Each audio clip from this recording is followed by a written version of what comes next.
A massive construction crew is hard at work carving a road out from the castle when one of the animals collapses from sheer exhaustion.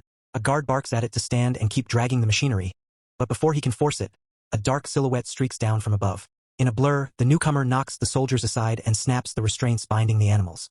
It's Elphaba, calm, fierce, and unstoppable.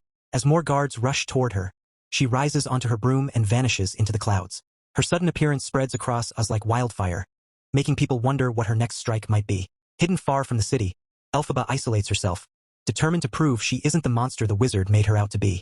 Her thoughts drift to Glinda, now a national darling, and to Fiyero, the prince who stands proudly at Glinda's side. At this same time, Madame Morrible summons Glinda, insisting that only she can calm the rising fear in Oz. Morrible unveils Glinda's new magical transportation, a drifting bubble powered by hidden machinery. Glinda plays with its controls, irritating Morrible, who warns her to let the people believe the enchantment is real.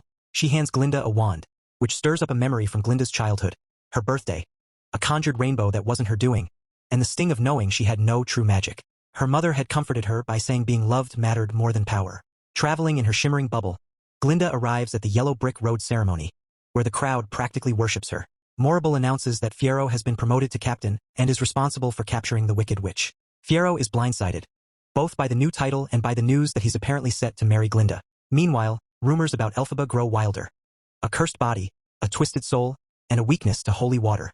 Wanting to escape the suffocating attention, Fiyero tries to slip away, but Glinda reminds him that the entire city is watching. He reluctantly agrees to stay and kisses her before leaving the stage.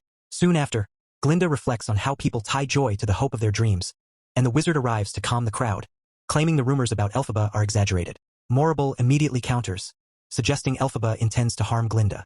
Deep in the forest, the gale force and a winged monkey hunt Elphaba, but she tricks them and disappears into the trees, thinking of her past with both Glinda and Fiyero. Elsewhere, Nessarose is sworn in as governor. She immediately pushes through a strict law limiting animal movement, even though it hasn't been fully approved. Other governors hesitate, while Bok begs her to reconsider. She refuses and forces him out. When he attempts to leave town, guards stop him due to the new travel permits required under her law. In the woods, Elphaba encounters terrified animals running from the winged monkeys. She urges them to stay and resist, and briefly reunites with Gooseberry, who explains they're fleeing for survival. Elphaba insists that Oz is their home and she promised to protect it, but Gooseberry counters that peace won't return until she's gone. A lion reveals Elphaba's role in giving the monkeys wings. She admits she was manipulated, but the animals still abandon her, disappearing through a tunnel. Bok, fed up with Nessarose and heartbroken, leaves her, especially after seeing Glinda's engagement in the newspaper. Elphaba visits her sister, asking for help. Nessarose lashes out, hurt by Elphaba's absence after their father's death. Elphaba insists she was never wanted by him and begs Nessarose to use her authority wisely. Nessarose instead asks Elphaba for magic that might restore what she once had. Elphaba casts a levitation spell, sending Nessarose floating joyfully, right as Bok walks in. When Bok announces he wants to confess his feelings to Glinda, Nessarose panics, misreads a spell, and shrinks his heart until he collapses. Elphaba orders her to leave and searches the Grim Eyrie until she stabilizes him, his heart now replaced with metal. She then leaves for the wizard. Later, Bok reappears in a full metal body, furious at Nessarose, who blames Elphaba for everything. Meanwhile, Glinda prepares for her wedding, but notices a crack revealing Elphaba outside. She lets her in. Elphaba demands to see the wizard, and before Glinda can intervene, she disappears into the palace. Elphaba confronts the wizard head-on while Glinda follows behind. She demands he admit publicly that he has no real power and can't read the Grim Eyrie. She confesses she once admired him, but those days are gone. The wizard argues that people don't want truth. They want someone to idolize. He urges her to join him instead. Glinda supports the idea, saying together they could win any fight. Elphaba agrees, but only if they free the monkeys, return the animals to Oz, and stop blaming creatures for the wizard's failures. He hands her a key. She unlocks the monkey enclosure and apologizes to Chistery. After the wizard leaves, Chistery reveals a hidden door leading to countless more imprisoned monkeys. Elphaba discovers room after room of caged animals. The wizard insists they're dangerous, but she breaks the cages open.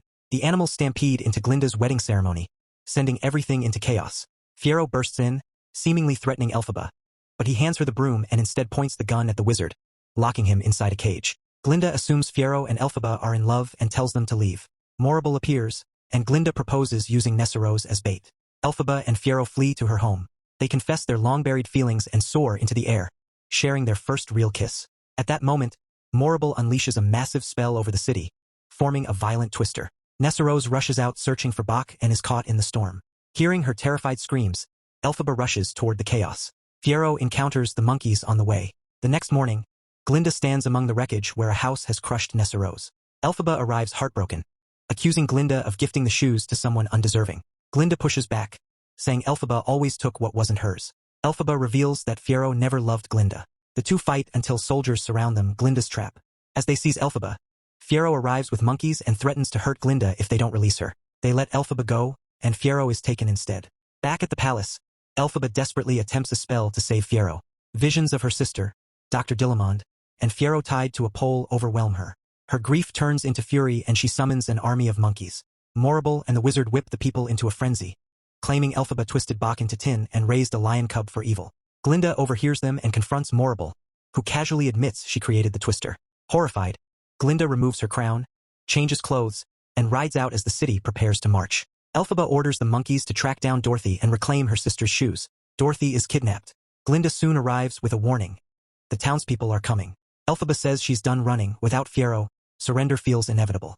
She hands Glinda the spellbook and asks her to use it for real change. She adds that Oz needs someone to blame and she'll take the role. They share an emotional final embrace.